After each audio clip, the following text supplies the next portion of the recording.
Nah, makanya nih good people, ayo dong kita sama-sama mencegah penularan virus COVID-19. Caranya dengan patuhi protokol kesehatan, selalu memakai masker dan menjaga jarak, serta menghindari kerumunan dan mencuci tangan dengan sabun di air yang mengalir ya. Nah, berikutnya masih terkait pandemi. Ini angka kasus aktif pasien COVID-19 di DKI Jakarta per 13 Oktober berjumlah 13.551 pasien. Angkanya masih tinggi. Namun satu persatu harapan muncul seiring tingkat kesembuhan pasien COVID yang juga tinggi. Tinggal sekarang bagaimana nih kita bisa menerima kembali keberadaan mereka di tengah masyarakat tanpa pandangan miring atau stigma. Berikut liputan tim kami dalam laporan khas Selamat Siang Indonesia. Satu persatu pasien COVID-19 yang aktif dirawat atau isolasi mandiri sembuh.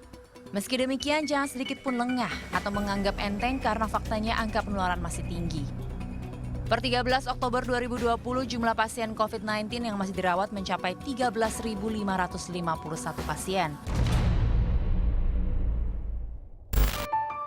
Banyak pasien sembuh setelah dirawat ataupun menjalani isolasi mandiri.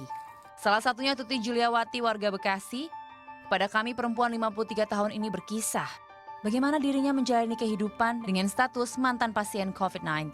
Jadi sejak saat itu hingga hari ini teman-teman CRT bergiliran mengiringi saya. Saya diinstruksikan supaya menaruh meja kecil dekat pagar. Jadi dia setiap hari ada yang kirim saya mulai dari aqua galon, madu, vitamin, buah-buahan, kue, dan lain-lain. Meski demikian tetap ada saja segelintir tetangga yang melihat miring dirinya lantaran status mantan pasien COVID-19.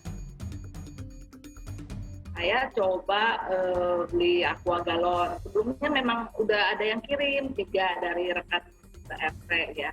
Terus orangnya bilang stoknya habis. Terus nanti teman saya yang kirim. Saya tunggu pagi, siang, sore dia nggak kirim juga. Saya mulai berpikir apa dia dengar dari orang ya, kan banyak juga sesama pedagang kalau saya sedang sakit gitu. Terus besoknya suami lihat dia lewat stoknya banyak lagi. Terus saya telepon aja karena saya udah langganan bertahun-tahun. Mas, kamu tadi lewat stok kamu banyak, kamu mau jual nggak sama saya? Kamu taruh di depan aja. Oh iya Bu, saya jual sekarang, kata dia gitu. Pandangan miring ini memang nyata terjadi, bukan hanya pada pasien, tapi keluarga pasien, tenaga medis, bahkan jenazah pasien COVID-19.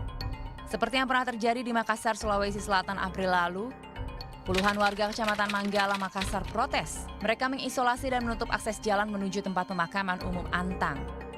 Setiap ambulans yang datang di-sweeping oleh warga.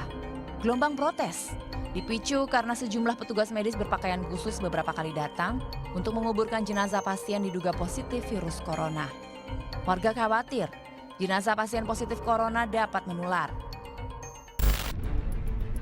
Minimnya informasi soal masa inkubasi dan masa perawatan pasien yang terjangkit virus corona ditengarai jadi faktor utama. Tak pelak, ketakutan membuat warga menjadi sangat antipati. Padahal mantan pasien COVID-19 yang sudah dinyatakan sembuh justru tidak perlu dijauhi. Justru sebenarnya orang-orang yang sudah terkena COVID-19 itu sudah memiliki antibodi yang terbentuk pasca infeksi. Jadi kalau misalnya orang itu terinfeksi virus, kemudian selang beberapa hari sampai minggu, dia kemudian terbentuk antibodinya supaya kuat melawan virus itu. Jadi selama antibodi itu ada di dalam tubuhnya, dia kemungkinan untuk tertular lagi sampai sekarang belum ada. Justru bisa menjadi harapan bahwa orang-orang yang sudah sembuh itu bisa membantu orang-orang yang sakit. Di ibu kota rencananya pemerintah Provinsi DKI Jakarta akan membuat skema penandaan khusus rumah pasien COVID-19 yang menjalani isolasi mandiri. Nah, semoga skema ini jangan jadi memperparah stigma terhadap para pasien COVID-19 ya. Justru memperkuat dukungan dari warga sekitarnya, karena bagaimanapun perjuangan melawan COVID-19 masih panjang. Hanya dengan kerjasama semua pihak, pandemi ini bisa kita lalui. Dia Gita Oktaberi melaporkan untuk